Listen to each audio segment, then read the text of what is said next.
ડીસાના સપૂત doctor જીગર અસનાનીએ mount Everest sir કરી ઇતિહાસ રચ્યો। ડીસાના સુપ્રસિદ્ધ નેત્ર વિશેષજ્ઞ અને રેટિના સ્પેશિયાલિસ્ટ ડોક્ટર જીગર કિશોરભાઈ અસનાનીએ વિશ્વના સર્વોચ્ચ શિખર માઉન્ટ એવરેસ્ટ સર કરીને એક વિરલ અને ઐતિહાસિક સિદ્ધિ હાંસલ કરી છે। આ દુર્લભ સફળતા પ્રાપ્ત કરનાર તેઓ ભારતના પ્રથમ રેટિના સ્પેશિયાલિસ્ટ આંખના સર્જન બન્યા છે।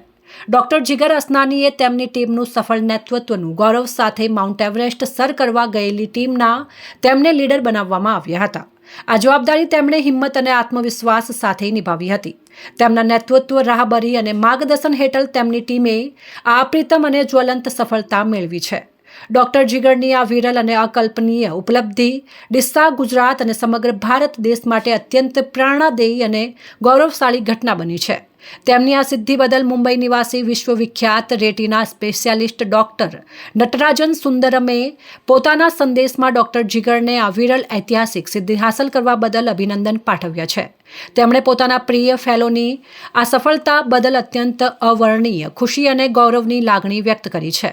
ડોક્ટર નટરાજન સુંદરમે લોર્ડ શિવનો પણ આ સફળતા માટે આભાર માન્યો છે। આ ભવ્ય સિદ્ધિને બિરદાવવા માટે ડીસામાં જલારામ મંદિરથી સ્પોર્ટ્સ ક્લબ સુધી એક ભવ્ય સ્વાગત રેલીનું આયોજન કરવામાં આવ્યું હતું। આ રેલીમાં ડીસાના પ્રબુદ્ધ નાગરિકો, વિવિધ સંસ્થાના આગેવાનો, અસંખ્ય લોકો ઉત્સાહભેર જોડાયા હતા। રેલી બાદ ડીસા સ્પોર્ટ્સ ક્લબ ખાતે સ્વાગત સમારોહ યોજાયો હતો, જેમાં મહાનુભાવોની ઉપસ્થિતિમાં સ્વાગત સમારોહમાં ડીસાના ધારાસભ્ય પ્રવીણભાઈ માળી, પૂર્વ ધારાસભ્ય શશિકાંત પંડ્યા, ગોવાભાઈ દેસાઈ, ડોક્ટર કિશોરભાઈ અસનાની, ડોક્ટર રમેશ વારડે, જાણીતા વકીલ અશોકભાઈ જોશી સહિત અનેક આગેવાનો ઉપસ્થિત રહ્યા હતા। સૌએ ડોક્ટર જીગરની આ સિદ્ધિને મુક્ત કંઠે બિરદાવી હતી અને તેમને અભિનંદન પાઠવ્યા હતા। ડોક્ટર જીગર અસનાનીએ માઉન્ટ એવરેસ્ટ સર કરીને ફક્ત એક પર્વત જ નહીં પરંતુ અદમ્ય સાહસ, દ્રઢ નિશ્ચય અને નેતૃત્વની ઊંચાઈઓને પણ સર કરી છે। તેમની આ સિદ્ધિ યુવાનો માટે પ્રેરણાદાયી બની રહેશે। મારો આ પ્રવાસ, મારી યાત્રા 2 એપ્રિલે ભારતથી શરૂ થઈ હતી અને એની પૂર્ણાહુતિ કાલે રાત્રે થઈ છે।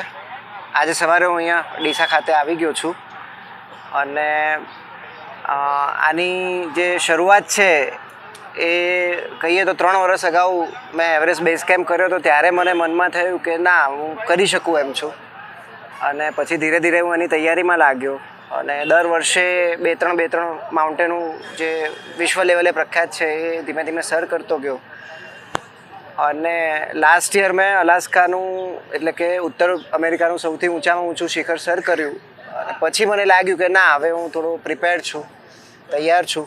પણ હા, આની તૈયારી અલગ હોય છે, જેમાં મને 8 થી 8.5 મહિના લાગ્યા, જેની શરૂઆતના દિવસોની વાત કરીએ તો લગભગ 2 થી 2.5 કલાકની મારી ટ્રેનિંગ રહેતી, જે મેં ડીસા ખાતે આવેલા ગોલ્ડ જીમમાં લીધેલી, જેના ટ્રેનર શ્રવણભાઈ સાખલા છે, મિથુનભાઈ મકવાણા છે, જેના માર્ગદર્શન નીચે મેં ટ્રેનિંગ લીધી।